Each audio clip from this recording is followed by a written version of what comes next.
কখনো পোপ, কখনো কাউবয়, আবার কখনো সুপারহিরো। বিভিন্ন সময় এমন বিচিত্র সব চরিত্রের আদলে হাজির হয়েছেন মার্কিন প্রেসিডেন্ট ডোনাল্ড ট্রাম্প। কৃত্রিম বুদ্ধিমত্তা দিয়ে তৈরি এসব ছবির কারণে ব্যাপক সমালোচনা হলেও থেমে যাননি তিনি। এরই ধারাবাহিকতায় এবার নিজেকে যিশুর মতো চরিত্রে ফুটিয়ে তুললেন ট্রাম্প। 12 এপ্রিল ট্রাম্প তার নিজস্ব সোশ্যাল মিডিয়া প্ল্যাটফর্ম ট্রুথ সোশ্যালে ছবিটি শেয়ার করেন। ছবিতে দেখা যায় ট্রাম্প সাদা আলখেল্লা পরে আছেন এবং একজন ব্যক্তির মাথায় হাত রাখছেন, যা অনেকটা অলৌকিক নিরাময়ের দৃশ্যের মতো। অবশ্য পরদিনই সে ছবিটি সরিয়ে ফেলা হয়। এর আগে ক্যাথলিক ধর্মযাজক পোপ লিও চতুর্দশ ইরান ও যুক্তরাষ্ট্রের চলমান সামরিক সংঘাতের তীব্র সমালোচনা করেন। তিনি যুক্তরাষ্ট্রের শক্তি প্রদর্শনকে সর্বশক্তিমান হওয়ার বিভ্রম হিসেবে অভিহিত করেন এবং অবিলম্বে যুদ্ধবিরতির আহ্বান জানান।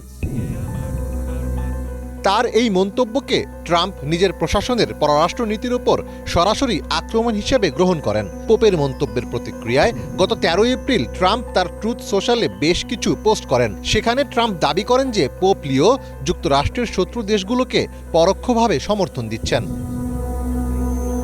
ট্রাম্প আরও একটি বিতর্কিত দাবি করে বলেন, তিনি প্রেসিডেন্ট না থাকলে পোপ লিও কখনোই ভ্যাটিকানের প্রধান হতে পারতেন না।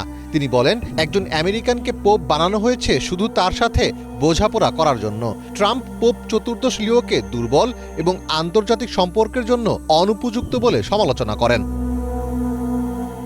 তবে ট্রাম্পের এসব মন্তব্যের জেরে পিছু না হটার ঘোষণা দিয়েছেন পোপ লিও। পাপাল বিমানে সাংবাদিকদের সঙ্গে আলাপকালে নিজেকে একজন শান্তির দূত হিসেবে উল্লেখ করে পোপ বলেন, তার লক্ষ্য মানুষকে সংঘাত থেকে দূরে রাখা এবং সংলাপের পথে উৎসাহিত করা। তিনি বলেন, আমি ট্রাম্প প্রশাসনকে ভয় পাই না। চার্চ কোনো রাজনৈতিক প্রতিষ্ঠান নয় এবং তারা পররাষ্ট্রনীতি নির্ধারণ করে না।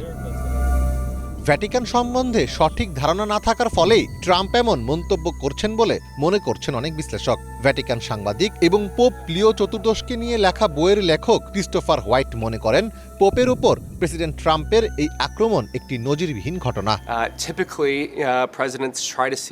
সাধারণত মার্কিন প্রেসিডেন্টরা পোপের সাথে একটি গুরুত্বপূর্ণ সম্পর্ক বজায় রাখার চেষ্টা করেন।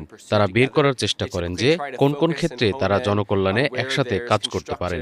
মতভেদের দিকে নজর না দিয়ে বরং কিভাবে গঠনমূলকভাবে একে অপরকে সহযোগিতা করা যায় সেদিকেই তারা সাধারণত বেশি গুরুত্ব দেন। যুক্তরাষ্ট্রে প্রায় 6 কোটি এবং সারা বিশ্বে 140 কোটি ক্যাথলিক ধর্মাবলম্বী রয়েছেন। আমি নিশ্চিত ট্রাম্পের মন্তব্যগুলো অনেক ক্যাথলিক এবং সাধারণ সদিচ্ছাসম্পন্ন মানুষের অনুভূতিতে আঘাত হেনেছে। এদিকে যুক্তরাষ্ট্র ও ভ্যাটিকানের মধ্যে চলমান উত্তেজনার প্রেক্ষাপটে প্রতিবাদ জানিয়েছেন ইরানের প্রেসিডেন্ট মাসুদ পেজেশকিয়ান। তিনি মার্কিন প্রেসিডেন্ট ডোনাল্ড ট্রাম্পের বক্তব্যের তীব্র সমালোচনা করেছেন এবং পোপের প্রতি সমর্থন জানিয়েছেন। সামাজিক মাধ্যমে দেওয়া এক বার্তায় তিনি পোপ লিও চতুর্দশকে উদ্দেশ্য করে লিখেন, ইরানের পক্ষ থেকে আমি আপনার প্রতি করা ট্রাম্পের এই অপমানের নিন্দা জানাই। শান্তি ও ভ্রাতৃত্বের বার্তাবাহক নবী যিশুর অবমাননা কোনো মানুষের কাছেই গ্রহণযোগ্য হতে পারে না। আল্লাহ আপনার সম্মান ও মর্যাদা আরও বৃদ্ধি করুন। এছাড়া পোপের সাহসী অবস্থানের ভূয়সী প্রশংসা করেছেন ইরানের পার্লামেন্টের স্পিকার মোহাম্মদ বাগের গালিবাফ। পোপের এই অবস্থানকে তিনি নির্ভীক হিসেবে আখ্যায়িত করেছেন। মীর ফজলে রাব্বি, বাংলা ভিশন।